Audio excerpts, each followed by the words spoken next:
John Craig Freeman. I'm an associate professor of new media here at Emerson College. Augmented reality is an emergent technology. It's been around for a while, but most recently it's become capable to experience augmented reality on commonly used smartphones like iPhones and Android. To explain it a little bit, the augmented reality, the way that I'm using it is to take virtual objects, not unlike the kinds of objects that you might create for a video game, but then place those virtual objects in real locations around the world and make them to scale. And then the user can use a cell phone and look through the camera of the cell phone at the location and see these virtual objects existing around them that they can't see through the naked eye. They have to turn the phone on, look through the phone, and using a augmented reality browser. It's a little bit like a web browser, but it's a software application for a smartphone that allows you to view augmented reality content. So one way to kind of think about it is that augmented reality is a virtual reality that's starting to form all around us in our everyday lives, and we just need technology in order to look at it. And so it's really kind of important time, I think, for artists to be kind of experimenting with this technology, and it also allows me to think of the notion of public art as it's manifested in with the use of new emergent technology and commonly used technology like cell phones. Now in the 1990s we experienced the migration of the public sphere from the physical world, the public square, to the virtual realm, the internet, right? And it spent a couple of decades kind of, the public sphere kind of floated around the internet for a couple decades in the kind of placelessness of the internet, the everywhere but nowhere. And what augmented reality does is it brings location back into the picture in a very real way, but without losing the distributed nature and all of the resources of the internet. My name is Tamiko Thiel, and I'd like to tell you about the two artworks I have in this show. Fortune 500 Cookie is an updated, modern version of the classic Chinese fortune cookie that you broke open to find out what your fortune had in store for you. This version looks more like a sugar cookie and has a mysterious pattern of lines as glazing. These lines are actually the printed circuit of the Intel 4004 microprocessor chip, the very first microprocessor created in 1971 by Silicon Valley pioneer Intel Corporation, the chip that has led to life as we know it today. Fortune magazine disavows any knowledge of this cookie, but it is rumored that it was created at a special hidden investment capital laboratory in Silicon Valley. Since its creation, it has spread all over the world and can be found anywhere where technology and innovation come together to create new fortunes. The art critic face matrix is the first augmented reality artwork that I made back in 2010 for the intervention into the New York Museum of Modern Art. It is a matrix of faces ranging from the skeptical to the outraged, as if posing the question, is this really art? It's a self-referential work that questions the validity of augmented reality as an art genre and of the piece itself as a work of art. It still hovers in the atrium of the Museum of Modern Art in New York, but since then has spread to fine art museums around the world.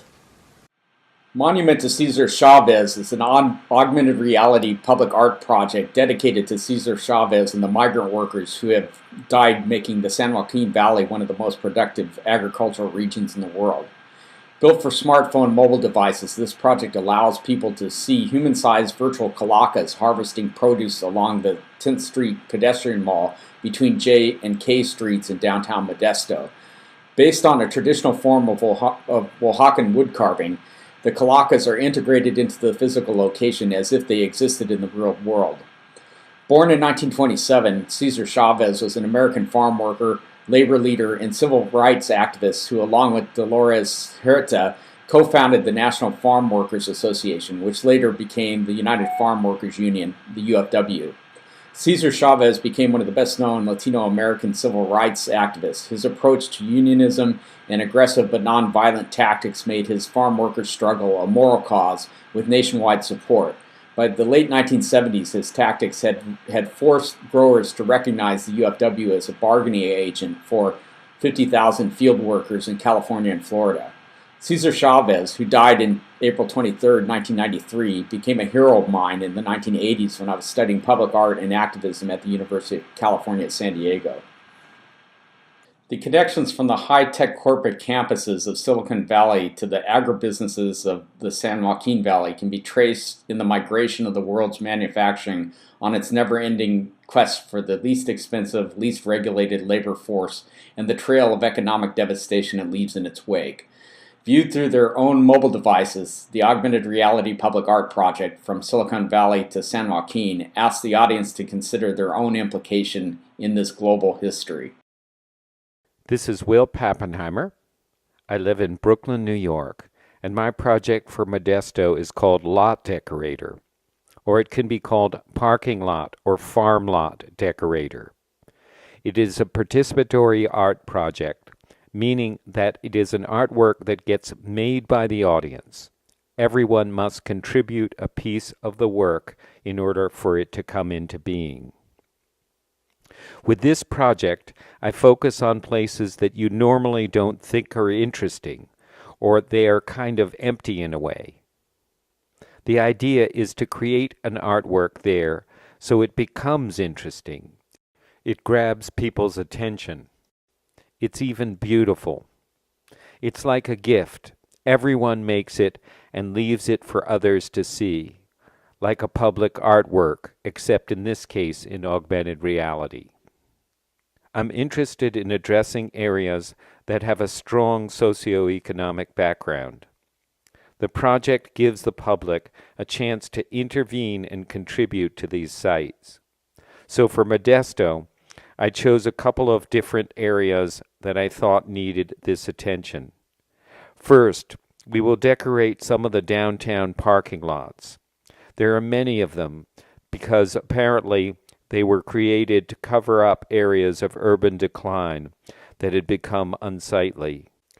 Now we can take the next step in redevelopment and decorate these endless empty lots with colorful transparent panels.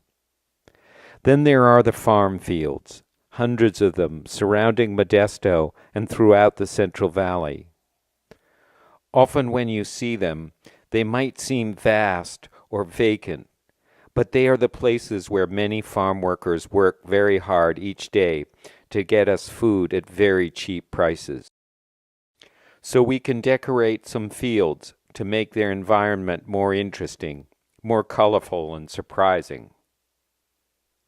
Making these artworks on site with the mobile app Parking Lot Decor is quite simple.